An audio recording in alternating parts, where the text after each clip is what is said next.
দেশের উত্তরবঙ্গের সুনামধন্য ও ঐতিহাসিক জনপদ বগুড়া জেলার সদর শিবগঞ্জ, সোনাতলা, সারিয়াকান্দি, ধুনট ও শাহজাহানপুর উপজেলা সীমানার মধ্যভাগে উত্তর দক্ষিণে লম্বালম্বি ভাগে বিভক্ত প্রায় ৩০ কিলোমিটার দৈর্ঘ্যের একটি বিশেষ প্রশাসনিক অঞ্চল গাবতলী। এটি ১৯১৪ সালে প্রতিষ্ঠিত একটি থানা সীমানা, যা বাংলাদেশের স্বাধীনতা পরবর্তী ১৯৮৩ সালে রূপান্তরিত উপজেলা মানচিত্র।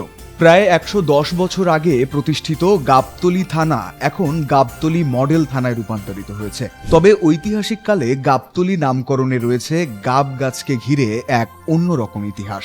বগুড়া জেলার অন্যান্য থানা অঞ্চলের ঐতিহাসিক ঘটনাবলী বিভিন্ন স্থানে সঠিকভাবে লিপিবদ্ধ হলেও গাবতলীর প্রাচীন ইতিহাস সম্পর্কে কেউ কখনো তেমন তুলে ধরেনি বা এ অঞ্চলের ঐতিহাসিক চর্চায় কেউ তেমন মনোযোগ দেয়নি। যতটুকু জানা যায়, এ অঞ্চলটির পূর্ব নাম ছিল গোবিন্দনগর। এটি শ্রীমান শ্রী শ্রী রাধা গোবিন্দ রায় বাহাদুরের জমিদারি অঞ্চল ছিল।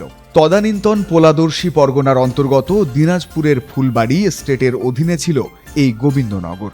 দিনাজপুরের ঘোড়াঘাটের চৌধুরী বাড়ির দুই সন্তান কালে চৌধুরী ও ফতে চৌধুরী ব্যবসার উদ্দেশ্যে সওদাগরি করতে দুধকোমর নদীর পাশে বর্তমান সর্দারপুকুর নামক স্থানে নৌকা ভেড়ায়। কোনো জায়গা বা আবাসস্থল না পেয়ে দুধকোমর নদীর উপকূলে একটি গাব গাছের নিচে স্থানীয় দুই মেয়েকে বিয়ে করে বসতি স্থাপন করেন। পরবর্তীতে রেল লাইন করার জন্য রেল কোম্পানির লোকজন এসে এই গাবতলাতেই তাঁবু গাড়ে। স্থানীয় লোকজনের দাবির মুখে এই স্থানটিকে গাবতলী নামে নথিভুক্ত করা হয়। সেই থেকে গোবিন্দনগর হয়ে ওঠে আজকের গাবতলী।